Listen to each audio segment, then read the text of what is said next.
અને કપડા ટોપી બધું મળતું એ આજે કેટલા વર્ષથી બંધ 10 વર્ષથી બંધ. 10 વર્ષથી બંધ થઈ ગયું. પહેલા મળતું હતું એમ. આ મોટું આમ દર વર્ષે આમ ગમબૂટ છે, બરાબર. સાયકલો છે, માંગણી તો કરીએ જ નહીં અમે, પણ માંગણી કરો છો હવે કોઈ આવે જ નહીં, મતલબ ઉપરથી આવે તેવું કર્મચારી લોકો શું કે વેચી બી ખાય. હા, અડધું આપે ને અડધું નહીં આપે એમ. 10 વર્ષ થઈ ગયા. બરાબર. સાયકલો મળેલી ને બધું જ મીઠું ભરવા માટે ટબ ને એવું આપતા. સાધનો બાધનો આપતા. હા. અહીંયા આવીને બધું સગે વગે થઈ જાય છે એવું લાગે તમને? હવે અહીં લગી સ્ટોક આવે જ નહીં, એટલે અમને ખબર જ નહીં પડે આવ્યું કે નહીં આવ્યું એ અમને ખબર નહીં પડે એમ. નમસ્કાર, દમદાર ન્યૂઝમાં આપનું સ્વાગત છે અને હાલ હું અત્યારે વલસાડ જિલ્લાના ધરાસણા ગામ ખાતે ઉપસ્થિત છું. મીઠાના જે અગારો છે, મીઠાના જે અગારોમાં મીઠું કઈ રીતે પાકે છે તેની પ્રોસેસ જાણવા માટે આપણે અહીંયા આવ્યા છે. ખેડૂતો બધા જ પાકો લેતા હોય એ પ્રકારે જે આ મીઠાના જે પાક લેતા ખેડૂત પણ આપણી સાથે છે. અહીંયા એમની સાથે સીધી વાત કરવી છે અને જાણવાનો પ્રયાસ કરવો છે કે આ મીઠું જે પકાવવાની કઈ રીતની પદ્ધતિ છે તેઓની, કેટલા વર્ષોથી આ વ્યવસાયમાં તેઓ જોડાયા છે. સરકાર આ મીઠાના શું ભાવ આપે છે? કોઈ પણ પ્રકારની અતિવૃષ્ટિ સર્જાય ત્યારે મીઠાનો જે પાક સંપૂર્ણ જ્યારે નાશ થતો હોય ત્યારે સરકાર તેમને શું રાહત આપે છે અને શું વળતર આપે છે, તે સમગ્ર બાબત તેમની સાથે વાત કરવી છે. આ ધરાસણા ગામ છે. ગાંધીજીએ જે મીઠાનો સત્યાગ્રહ કર્યો હતો તેને લઈને ખૂબ જ જાણીતું એવું વલસાડ જિલ્લાનું ધરાસણા ગામ ખાતે આપણે છીએ અને આ મીઠાના અગાર તમને બતાવું છું. આ જે મીઠાના અગાર છે આને તેઓ દેશી ભાષામાં પાટા કહે છે. આ પાટામાં અલગ અલગ પ્રકારનું પાણી એ લોકો સ્ટોરેજ કરે છે અને પછી મીઠું પકવતા હોય છે.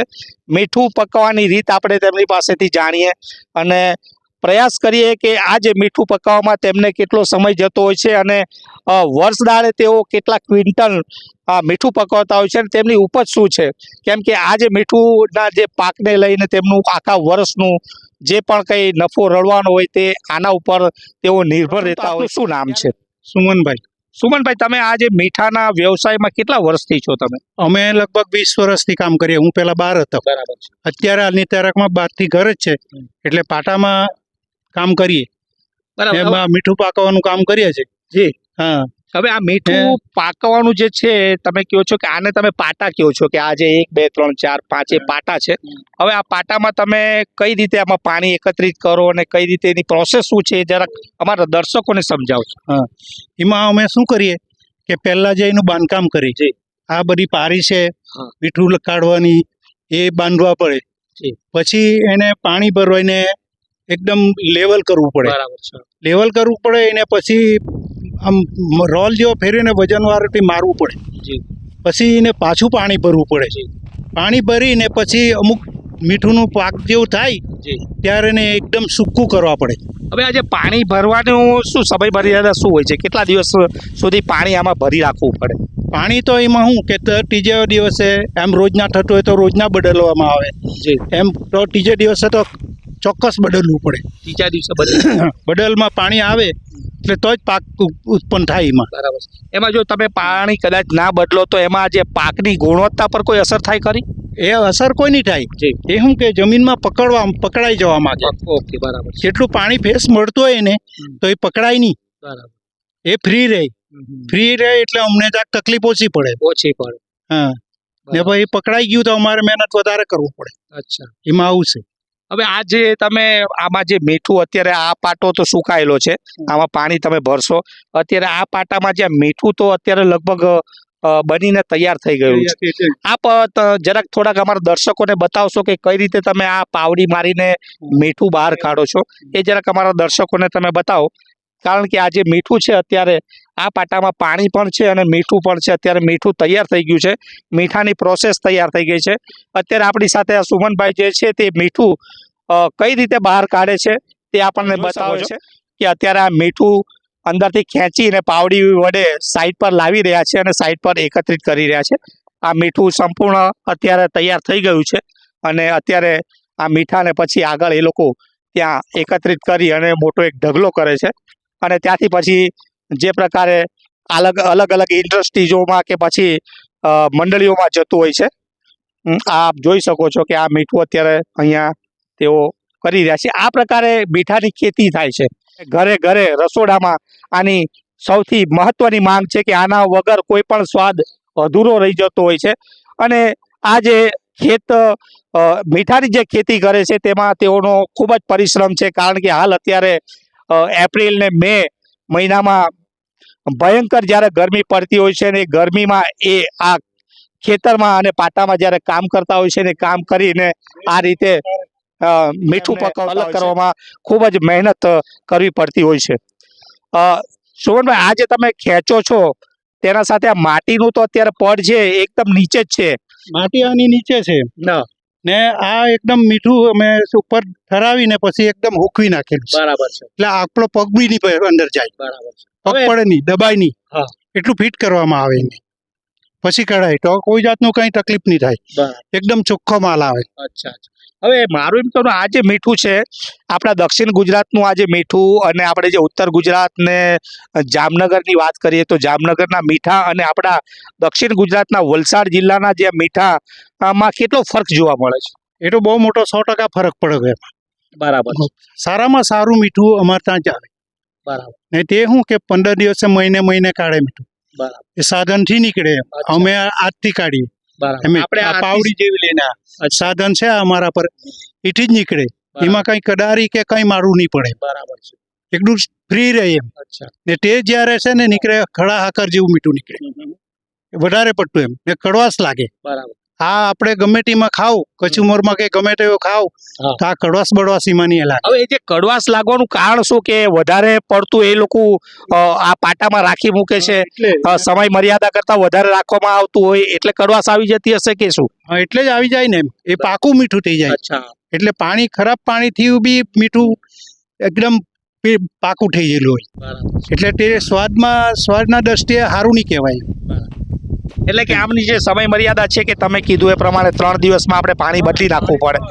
3 દિવસમાં તમે પાણી બદલી નાખો એટલે આ મીઠાનો ટેસ્ટ એકદમ સારો રહે, આમાં કોઈ પણ પ્રકારની કડવાશ ના આવતી હોય. કડવાશ ને કશું કઈ આવે નહીં એમ, સારું જ આવે, સારામાં સારું એમ મીઠું આવે. શું આજે તમે મીઠું આખા વર્ષ દરમિયાન કેટલા ક્વિન્ટલમાં પકાવતા હશો તમે? અમે છે ને 10-12 કોઈ તો જેની જગ્યા પ્રમાણે પાક થાય. અચ્છા. જેની જગ્યા જેટલી જગ્યા હોય તે પ્રમાણે પાક થાય. બરાબર. અમારો હાલમાં મતલબમાં 1200-1300 ક્વિન્ટલ જેટલું મીઠું થાય અમારું એમ. બરાબર. હવે આજે તમે મીઠું અહીંયા પકવો છો અને પછી મીઠું તમે કઈ જગ્યાએ આને તમે મોકલાવો છો? કોઈ કંપનીમાં મોકલાવો છો કે પછી કોઈ મંડળીમાં આપો છો? એ તો આ ફેક્ટરીઓ ચાલે બધી, કેમિકલ વાળી ફેક્ટરી હોય તેમાં દરેકમાં મીઠું વધારે પડતું મીઠું વપરાતું હોય. મીઠું તો તમે સાબુથી લઈને વેફર સુધી મીઠાનો ઉપયોગ થતો હોય છે. ત્યારે આપણે ગમે કોઈ બીમાં કપડાં બને એ ફેક્ટરીમાં બી મીઠું જોઈએ, એમાં જોઈએ. ખાર તો દરેક કામમાં ખાર જોઈએ.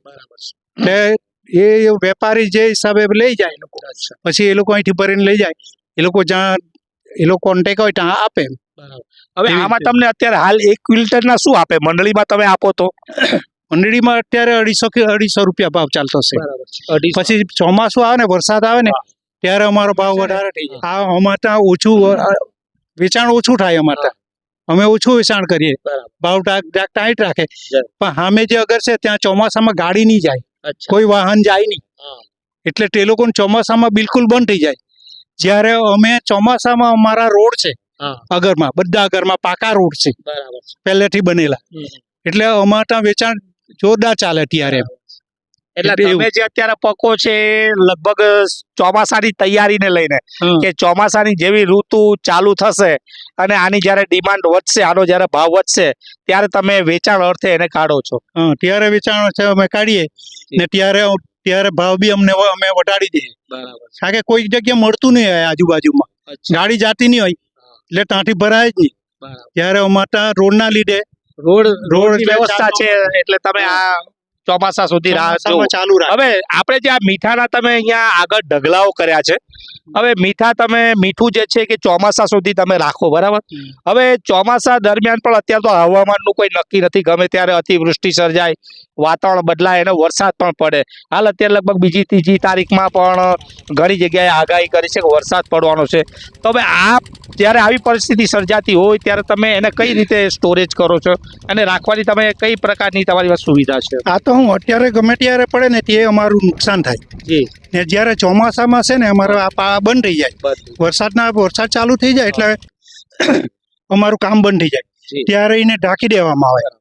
આ પ્લાસ્ટિકના પેપર મળે ને, હા હા પ્લાસ્ટિક તારપત્રી પ્લાસ્ટિક ઉપર ઢાંકી દે ઢાંકી એટલે દેવાનું. પાણી જરા બી લાગે લાગે નહીં. બરાબર છે. અચ્છા. આવું આવી રીતે અમે ચોમાસામાં રાખીએ એને. બરાબર. હવે મારું એમ કહેવાનું કે આટલું સરસ તમે આ જ્યારે આપણા દક્ષિણ ગુજરાતના ઉમરગામથી અત્યારે ભરૂચ સુધી આપણા જે અગારોમાં જે કામ કરતા માલિકો હોય કે પછી ખેત મજૂર હોય, સરકાર પાસે શું અપેક્ષા છે કે આમ ગમબૂટ છે, મોજા છે, હાથમાં પહેરવાના, માથા પરની ટોપી છે, સાયકલો છે, એવું મળતું અમને. એટલે સરકાર પાસે તમને અપેક્ષા ખરી કે આ ગમબૂટ ને આ જે ટોપી ને કપડા ને એ પાછું તમને આપે એવી કોઈ અપેક્ષા તમને ખરી? આપે તો સારું ને, માંગણી તો કરીએ જ નહીં અમે, પણ હવે કોઈ આવે જ નહીં, મતલબ ઉપરથી આવે જ નહીં. હવે બરાબર છે. ને આવે તેવું કર્મચારી લોકો શું કે વેચી બી ખાઈ જાય એવું તમને લાગે છે? હા, અડધું આપે ને અડધું નહીં આપે એમ. આ બાબતે તપાસ કરો છો તમારે સોલ્ટ ઓફિસમાં જઈને? આ તો અમે પૂછ્યા ને, અચ્છા પણ એ લોકો કઈ એ કરે નહીં અમારા પર એટલું બધું. અચ્છા બરાબર. અમારા પર એટલી બધી એક્શન લે જ નહીં એ લોકો અચ્છા. અમારા માટે. અહીંયા સોલ્ટ ઓફિસમાં તમારે કોણ ઓફિસર કોણ છે? એ છે કચ્છના જ છે. કચ્છના છે. નામ તો અચ્છા. મને ખબર નથી. તમને લાસ્ટ કેટલા સમય પહેલા આ પ્રકારની રજૂઆત કરી હતી કે આ અમારા ટોપી ને હેન્ડ ગ્લોવ્સ ને ગમબૂટ ને બધું પાછી ચાલુ કરવા માટે? અત્યારે કોઈ 10 વર્ષ થઈ ગયા. બરાબર આ 10 વર્ષ થઈ ગયા. સાયકલો મળેલી ને બધું જ મળતું. મળેલું. પછી આ મીઠું ભરવા માટે ટબ આપતા, અચ્છા હા. ટબ ને એવું આપતા. સાધનો બાધનો આપતા હશે ઉજારો તો. હા. બરાબર. પછી પાવડા આપતા, કડારી એટલે આપતા. તમને એવી શંકા તો નથી કે સરકાર તો આપે છે પરંતુ અહીંયા આવીને બધું સગે વગે થઈ જાય છે એવું લાગે તમને? હવે એમાં શું કે અમારે તો કઈ અહીં લગી સ્ટોક આવે જ નહીં, એટલે અમને ખબર જ નહીં પડે ને એવું બરાબર છે. કે આવ્યું કે નહીં આવ્યું એ અમને ખબર નહીં પડે એમ. જે છતાંય તોય તમારે જરાક પૂછપરછ કરી લેવાની કે એ આ તો પ્રકારની આ મંડળીઓ યોજનાઓ ચાલુ હતી તો તમે કેમ આપતા નથી? હવે હું બંધ થઈ એ ગઈ લોકો આ બંધ કરવાનું પેલું ને, હા. એટલે અમારું હાલમાં એ લોકો કઈ સોચે જ નહીં મળે એમ. બરાબર છે. ઉપર બી એમ હા. કાંઈ તો પાટા તો બંધ લઈ લેવા પર લઈ લેવા પડશે જગ્યા એમ. એટલે એ લોકો સુધીમાં કામ કર, એટલે કે એ લોકો કઈ એ કરે નહીં એમ. બરાબર છે. પહેલા તો હું દર વર્ષે આવતું અમારા પર. અચ્છા. પહેલા અમને જો શેર વ્યાજ કે બોનસ કે આ કે તે કે બધું મળતું. બધું મળતું. હવે કશું એવું કઈ નહીં મળે. અચ્છા. શેર વ્યાજ શેર ચાલે અમારા, શેર વ્યાજ મળતું. એટલે આ બધું બંધ કરી દીધું. તમને એવી શંકા છે કે અમને અહીંયાથી જેમ બને એમ જલ્દીથી કાઢવા માટે મજબૂર કરાવવામાં આવી રહ્યા છે એવું લાગે તમને? હા, એવું લાગે અમને. એટલે અમારા પર એટલી બધી એક્શન કોઈ લે નહીં. હવે આવું છે.